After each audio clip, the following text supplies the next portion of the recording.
Ladies and gentlemen, welcome in as we discuss the best hand cannons to use after that beautiful, juicy hand cannon buff that we received in Season 22. The hand cannon buff gave them an additional 20% extra damage against red bar enemies and a juicy, and I mean juicy, 75% extra damage against your yellow bars. You combine that with the double special nerf that we received in the same season, equipping a hand cannon nowadays is no longer throwing, and actually feels really good in your hand, really living up to the name of hand cannon. A few prerequisites I want to get into before we jump straight into the list is we are only going to be talking about one hand cannon per element: Kinetic, Stasis, Strand, Arc, Solar, and Void. The other thing is that we are only going to be talking about legendary hand cannons, because let's be real, if I was to make a video talking about the best hand cannons and including exotics, I would spend about 8 minutes only talking about Sunshot. That might be a video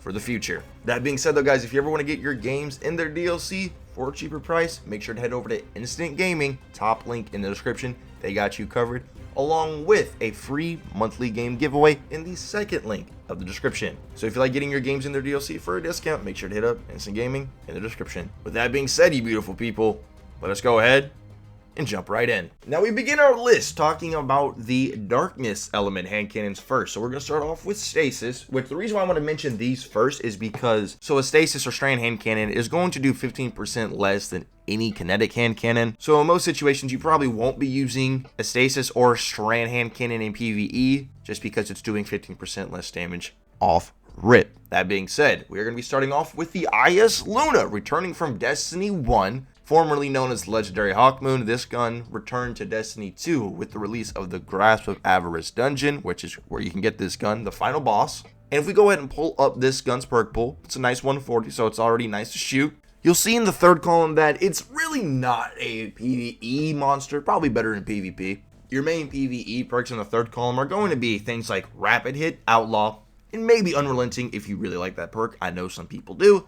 And then in the fourth column, you do have things like Demolitionist, which is generally a third column perk, but this gun does have it. Maybe Kill Clip, but that's also more of a PvP perk. The main fourth column PvE perk that I'm going to recommend on this hand cannon is Headstone. It's a stasis weapon, so if you want to build into an actual stasis build with it, using a perk like Headstone could definitely be usable. I have an IS Luna with Rapid Hit and Headstone that I'm using in the background gameplay, and it can definitely be useful. Nothing jaw-dropping, but definitely a pretty solid hand cannon, to say the least. It does lack an actual true damage perk that you can easily proc in PvE that is outside of Kill Clip. There's no Frenzy, no Rampage, nothing like that. If you're going to use a Stasis build, you want to use a Stasis hand cannon, IS Luna might be for you. Now let's segue to the other darkness element, which is Strand. Now, our Strand hand cannon options are relatively limited. And unfortunately, the 140 Strand hand cannon they added with this season, Season 22, is unfortunately bound by its perk pool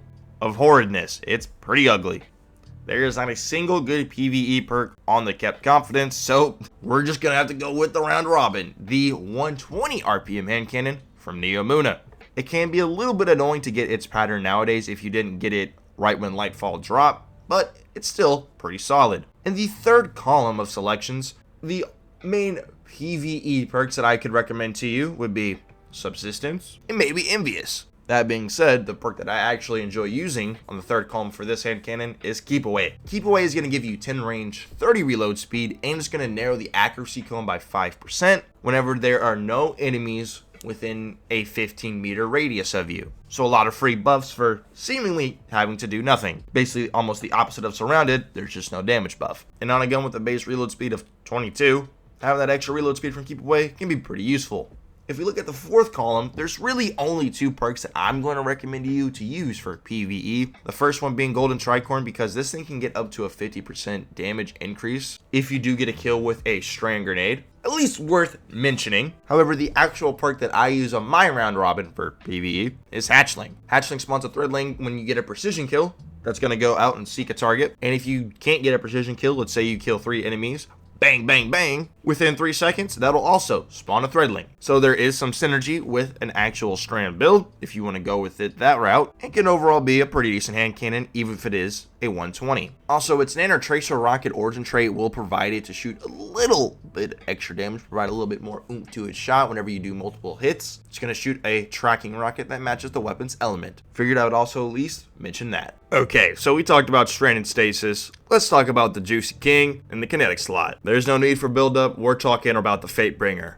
It feels so good to use this gun again. This has been an absolute treasured hand cannon since vanilla Destiny 1, as even in Destiny 1 it was also a reward for beating Templar, and in this game it's just as good. Obviously it doesn't have the arc affinity like it did to D1 because it's a kinetic weapon, but that just means it hits 15% harder than every other type of kinetic weapon damage you can put in the kinetic slot, aka Stasis or Strand. If you pull up this gun's perk pool, you'll see that it has some pretty good juicers. Explosive payload in the third column, okay, you know we take those. Don't sleep on osmosis in the third column either, now just saying. You also have access to Frenzy, Firefly, and Adrenaline Junkie in the fourth column. You have a lot of good options here. The best part is that if you are ever farming for a time loss version of the Fatebringer, it is always going to drop with Explosive Payload and Firefly.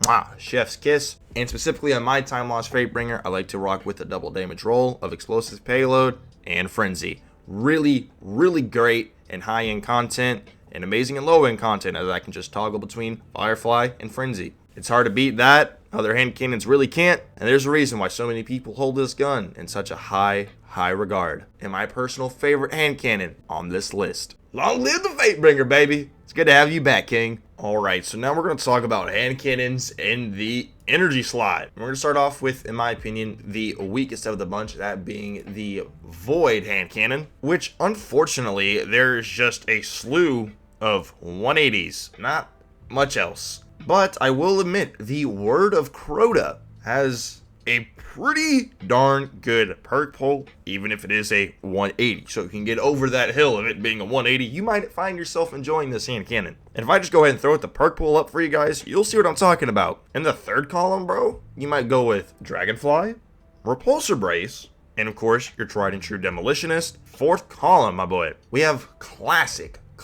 There's no Frenzy. The new perk Sword Logic. Final blows with this weapon grant bonus damage. The strength and duration of the bonus increases when more powerful targets are defeated. Red bar enemies are going to grant you a 15% damage increase for 5.5 seconds. Elites grant you a 25% damage bonus for 7.5 seconds. If you actually down a mini boss with this hand cannon, you'll get a 35% damage buff for 10.5 seconds. And then if you get rid of a boss, 50%. But let's be real, that's not going to happen. You also have good old Rampage. It also does have the stabilizing rounds if you want to combine that with a Repulsor Brace from the third column. Then you finish it off with Adrenaline Junkie if you ever want to go with Demo and Adrenaline Junkie. That's a pretty classic combo as well. A lot of strong options for this perk pool, but unfortunately this gun is a 180. Now let's talk about the Arc Hand Cannon, which I feel like is going to come to no surprise when I mention the Nation of Beasts updated version that we got in Season 21. As we know, the Last Wish weapons all got their own craftable patterns in Season 21. And I'm just going to tell you right off rip the main role that I like to use for this hand cannon. If I throw up the perk pool, you'll see exactly what I'm talking about. In the third column, I like to go with Dragonfly, and in the fourth column, I like to go with Volt Shot. It's really hard to go wrong with that combo on a hand cannon. A 140 with a beautiful iron sight too. Yeah, this thing is a menace. This thing's really nasty, and it feels so good now that we have this hand cannon buff. I can only give this gun a bunch of praise, so we'll just stop there. And I'll end it with this. If you like Volt Shot, you'll love this hand cannon. And now we finish it off with what used to be a meme of a weapon back when it was first introduced in Destiny 1, but it got the glow up it deserved in Destiny 2 when Kingsfall made its return in Season 18. That's right, baby. I am talking about the Zali's Bane. Cat, I know you're watching this video. Go ahead and comment how much you love this gun, because you do. I quote, "I am never taking off Zali's Bane this season." 5 minutes later, he put on Sunshot. Anyways, if we go ahead and pull up this gun's perk pool, you're going to see a combo that is going to jump off of the screen. You're going to be like, whoa, yeah, that's really good. I'm talking about Explosive Payload and Incandescent. explosive payload in the third column. You know it's going to be good when explosive payload, typically a fourth column perk, is chilling in the third column. I would kind of prefer if this gun had frenzy as well, maybe in the third column. That could be pretty cool, but hey, incandescent and explosive payload, beautiful combo. Beautiful combo. It also has things like demolitionist and firefly in the fourth column as well if you don't want to run with incandescent. The biggest weakness I can think of for this hand cannon is that its reload is a little bit sluggish, which is why I was wishing this gun had frenzy, but since it is craftable, you can try and get around that a little bit. And because of it having explosive payload, you're not having to invest fully into range. And overall, this hand cannon is definitely the best legendary solar hand cannon that we have. Think of the legendary version of the Sunshot. That is the Destiny 2 Zali's Bane in today's sandbox. Let me know your list of the best legendary hand cannons to go ahead and use in Destiny 2 nowadays this season after the hand cannon buff. Thank you so much for watching today's video, and remember, if you ever want to get your games in the DLC for a cheaper price, you make sure you head up Instant Gaming, top link in the description, and don't forget about the free monthly game giveaway that they do as well, both of which you can find at the top of the description. You guys be safe, take care, maybe subscribe, we'll see you in the next one.